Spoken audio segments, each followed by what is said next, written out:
Okay, hello everyone. Let me uh, talk today a little bit about behavioral leadership theory. And we've talked about trait leadership theory, which are the characteristics of who you are. Then we talked about skills leadership theory. Skills leadership theory, which is what do you do to be successful? So here are the things that you do. And now we're going to talk about behavioral, which is how do you act? How do you behave? How do you confront certain situations? How do you act toward other people? How do you react when certain things don't go your way? How do you react when people are the environment changes and you don't expect it? So things either positive or more negative. That's really what we're going to talk about today. This idea of behavioral leadership theory. These slides are available on uh, Moodle. This video is going to go up on YouTube when finished with it. So you can take a look at this. This is consider this part one of behavioral leadership theory. Behavioral leadership theory suggests that leaders are made and not born. How you act and how you behave toward other people and how you act toward a task is what really matters. It's also known as a leadership style, and it's based on learnable behavior, and it's the foundation for a lot of the leadership theories and styles that we see today, how you behave. So a servant leader has a certain leadership style, and a transformational leader is a certain leadership style. A transactional leader is a certain leadership style. An authentic leader is a certain leadership style. These are behaviors of how leaders behave in given certain situations. And no one's perfect. I mean, nobody can do it exactly as the theory would dictate. But it's the idea that a person has adopted or identified a way that they behave in a certain environment. So, task behaviors and relationship behaviors and communication behaviors are critical to this approach.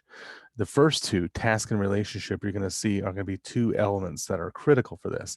If we were to boil down all of our leadership theories and our behavioral approaches to them, it's really either task or relationship oriented.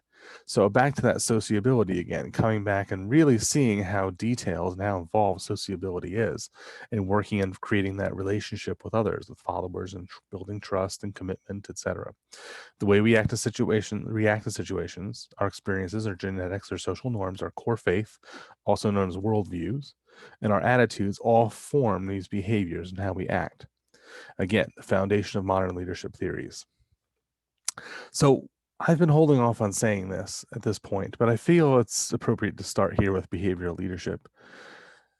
Barbara Kellerman, who is a professor of leadership, has been teaching for many, many years.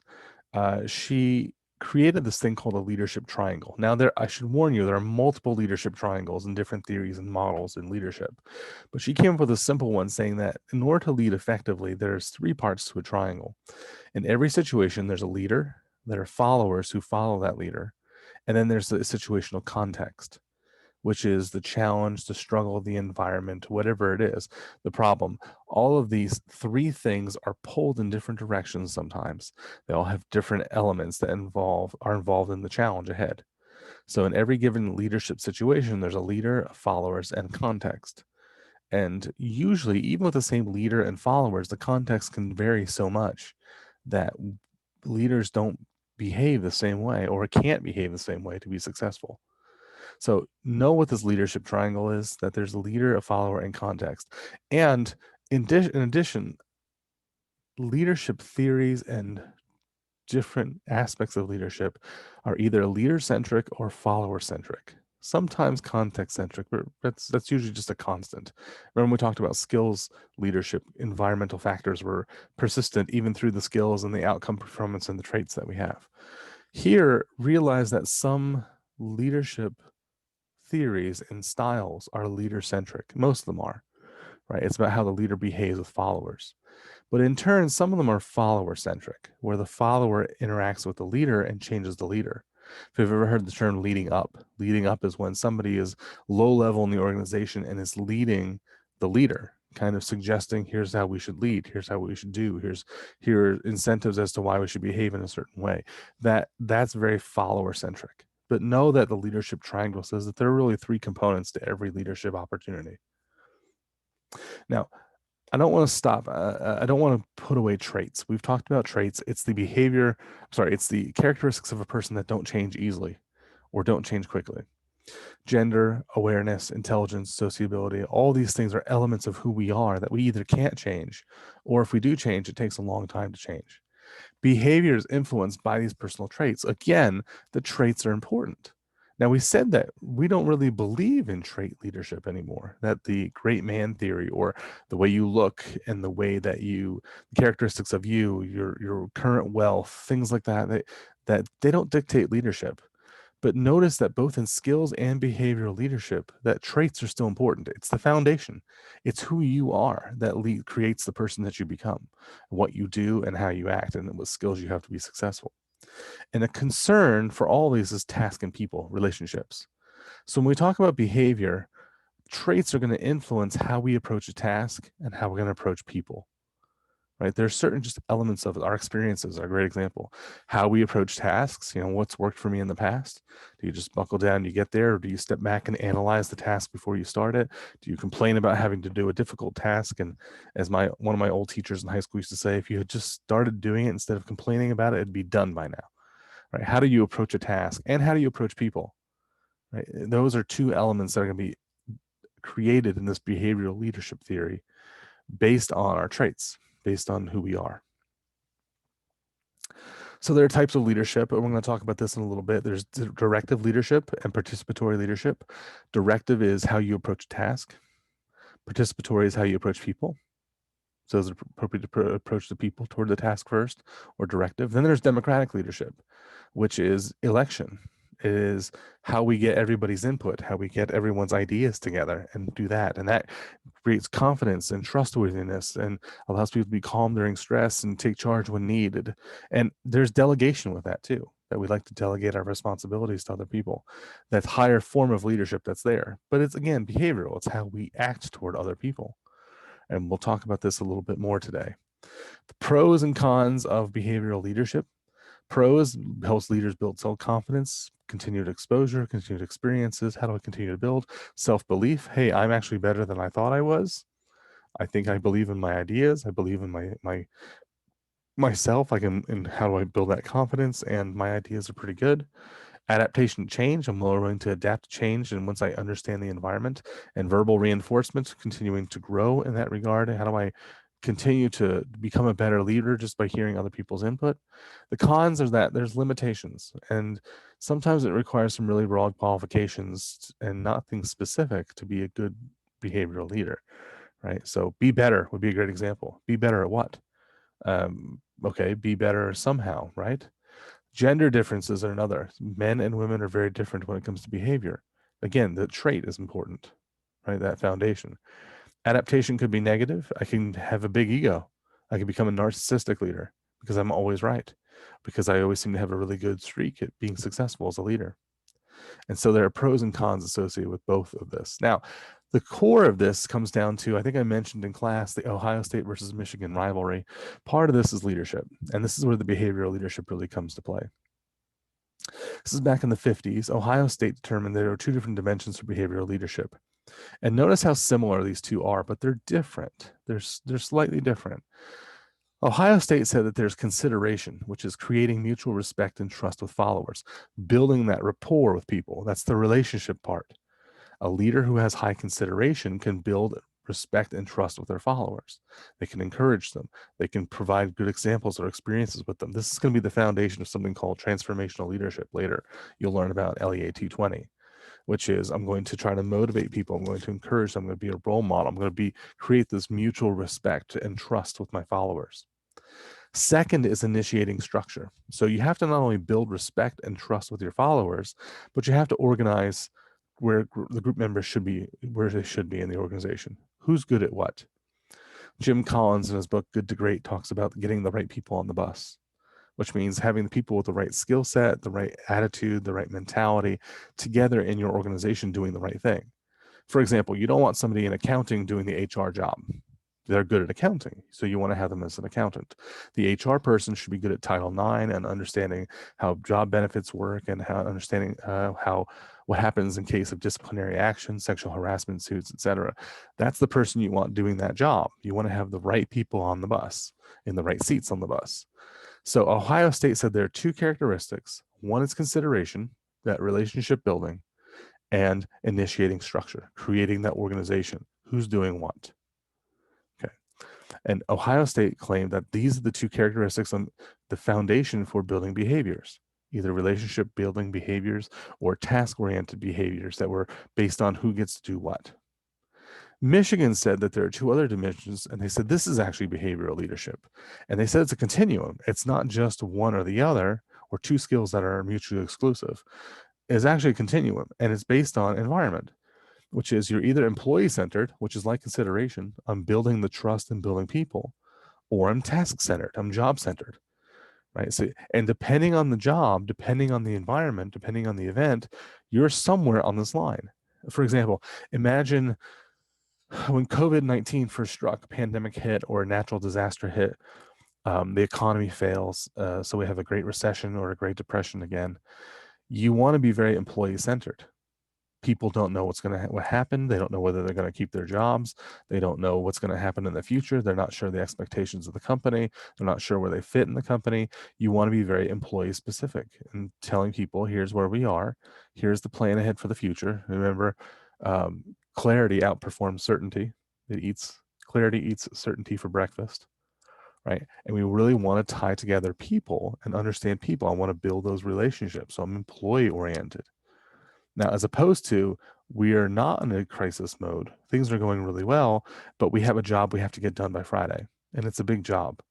We've got to be very job centered, right? Encouraging the employees, but the employees need to realize the expectations of the organization. It's very job oriented. And the question is, which method is right? And what you'll find is that I've heard both. I've heard that Ohio State's method is right and Michigan's method is right. But what you'll find is if you step back and look at it and compare it to common leadership theories today, they're both right. It's about the people, and it's about the job, and it's about the organization structure, the culture of the company. All of these things tie together to this idea of how a leader behaves. Right? So it's about how you interact with other people. What is the culture or the structure of the company? Is it organic or is it mechanistic? Or is it employee oriented or is it not? And you'll see this in just a moment. And how it kind of, if you step back and look at it and put it all together, it works. And realize that the situation, the environment, that context that we talked about in the leadership triangle really makes a big difference. The challenger situation determines the best solution. So there is no one right way of doing everything. The employee versus the task-oriented nature, direct versus participatory, etc., depends on the context of the situation. Some challenges require more trust building than task performance. Sometimes knowing the right people for the job should be on the work is most important. Understanding the right thing and doing having the right people. With this, there are different leadership styles. Now, the direct leader focused on the work, focused on telling people what to do, right? So it's more of a job oriented. So you can see direct leader in the bottom right. If you look up from that, it says focus on the work. The participative leader is very focused on the people, right? We will find later in Leadership 220, and maybe even mention here that when we talk about Theory X versus Theory Y leadership, this is very similar. Theory X being very focused on, I don't trust my employees. We need to focus on the work. I need to tell you what to do. I'm going to show you what to do, etc. That telling perspective. The participative leader is the leader that says, I trust my employees. They're going to do the right thing. I'm going to focus on the people. And so there's this contrast between the two. There's the direct leader approach and the participative leader approach. Now, Blake and Mouton come back later, and this is more recent. I don't know the exact year, but they said, well, really, if you take it all and kind of align this, there's really concern for people, the relational part, and concern for the task or the results, the task part. And again, the situation really warrants what type of leadership style we have. So they create this managerial grid. And this managerial grid has those two axes, the concern for the task and the results of the task, and the concern for the people. And they've nicknamed these different categories. So if you look at the concern for results on the x-axis, and in the orange box, when you go far out to the results, but don't care about the people as much, it's very producer parish management. It's very get things done or we're not going to survive. A very competitive environment, maybe competitive in the market. So there are lots of competitors in that market trying to survive. We've got to have high results. We've got to have great products. We've got to have great services, etc. That's successful. In some environments, that works really well. A great example would be the pharmacology. So any type of medications. Lilly or AstraZeneca or GlaxoSmithKline or whomever, right? Bristol Myers Squibb, very many competitors in this area saying making blood pressure medications or making Tylenol or ibuprofen or whatever, making specific medications, and you have to have something that really shines so that you can make profit and make your money back on an investment in that drug. Very producer parish oriented. Now, take the other side, the y axis, concern for people, and we go high all the way up on there, and we have country club management, which is very concerned for the people in the organization, but maybe not as much on the task, right? So where do you go with that? So the country club management, it works really well. It makes people feel they have a sense of identity, they belong, but really it's not outward focused. And sometimes that works well too. So for example, maybe a software company creating software, maybe a video game company or something, you have people who work really well together and create a product. Maybe they create one product every 3 years. But when they create that product, that software, it's amazing and people love it. Oh my goodness, they have a lot of clients. And from the video game world, I'm thinking Blizzard. At least Blizzard used to be that way. EA is kind of that way now, where you have companies who are just really powerful because they have that cohesion inside the company and they grow there. Similarly, if we take our COVID or a pandemic or a crisis situation, country club management's a good place to be because it lets people know that we're together, we're one unified force, nobody's going to be laid off, we're still going to work, we're still going to have expectations, we're going to be clear about how we're going to get through this pandemic, etc. And there's no uncertainty. So the country club management has its place. As a matter of fact, the country club management style is very popular. It's still very common today. That's why when you go to work for an organization, you have a sense of identity. You have a sense of belonging. These are my people. Even though they may not be your people, but there's a sense of identity associated with it because there's a lot of that country club management culture that still exists in a lot of companies today. Now, if you take the concern for results, so you're highly productive, and the country club management together, we go up to the bright yellow box in the upper right, and that's called team management. Team management is focusing on both the people and the results, the task. And here this is hard to do. You've got to focus on both building the people and completing the task. So it's lots of encouragement, lots of relationship management. Remember emotional intelligence, lots of focusing on other people, lots of identifying who you are as a leader, StrengthsFinder, MBTI, Enneagrams, disc communication, and knowing who you are so you can develop other people really well and still drive them to get things done successfully. So providing products to the market regularly. That's that team management. And that's where people aspire. But the problem with team management is it's exhausting. Think of some of the best CEOs that we know of in our markets today. I mean, we look at Steve Jobs or Bill Gates or look at Jack Welch or whomever, right? Warren Buffett, people who have these amazing, amazing stories, but it's exhausting. You're constantly preparing other people, you're driving other people, you're helping other people to develop them, to help them grow. And at the same time, you're always trying to provide results. Now, if we go to the other extreme, which is the reddish colored box in the bottom left, it's called impoverished management. This is the laissez-faire leader. This is the person that really doesn't care about the people. Do whatever you want. This is the concern for results. If we create a product, we will get it. Or if we create a service, we'll offer it. But it's not really a priority. Usually a lot of confusion happens in this box, impoverished management. It's people aren't working to the fullest potential, right? So you don't want to be there. You want to be somewhere else. Now, what often happens is team management is so exhausting, and we know the dangers of being task-oriented versus people-oriented or vice versa. And so we end up being in the green box in the middle, which is middle of the road management. So we're kind of somewhere concerned for people, somewhere concerned for results. Remember that Michigan continuum line we saw, employee-oriented versus job-oriented? Being in the middle is that middle of the road management, right? So you're kind of both, but it's not full bore because it's just exhausting, always doing in the team management mode. You need to have a lot of people focusing in that area of building other leaders and getting the tasks done, getting the results done, etc. So this is an interesting perspective on behavioral leadership it's the leader's behaviors and how they act creates this.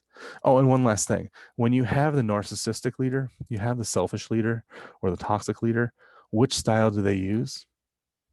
That's a trick question. So you probably would think it'd be impoverished management, right? And the answer is no. For the narcissistic leader, they use anyone. They use any management style they can because it's whatever it does. The difference is instead of benefiting the organization, it's what benefits the leader. They have a very selfish perspective on it. So if it middle of the road is good enough, it's fine. If we need to be publisher perish or producer perish, we can do that, right? If we want to be country club oriented, that's fine. If we can do team management, oh, I suppose we'll do team management for a little while, then go back to middle of the road. So the narcissistic leader or that selfish leader will do whatever they can to make themselves look great. It doesn't matter what leadership style there is, right? So just be mindful of that, this can be manipulated. And so we look at this, and again, looking at that dimension between people and task-oriented. And then the final part is, we talked about this last time, this is a image of situational leadership.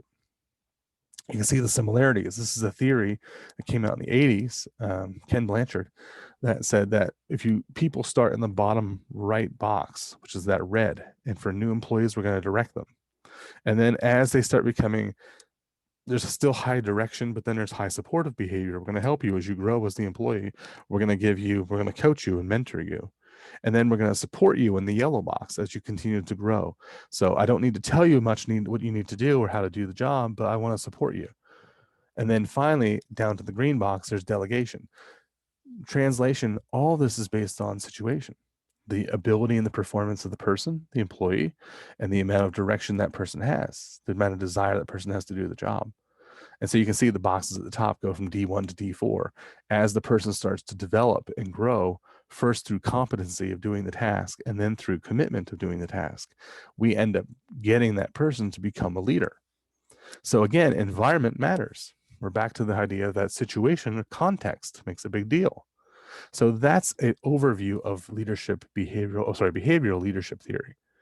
And that's the foundation of a lot of the theories we're going to talk about in LEA 220, but also some of the instances we'll mention through the third exam. But I want to stop here. I'm going to continue this conversation on Wednesday. And if you have questions, send me an email. Something doesn't make sense or you're not quite sure, etc. Either you'll have a quiz on this on Friday.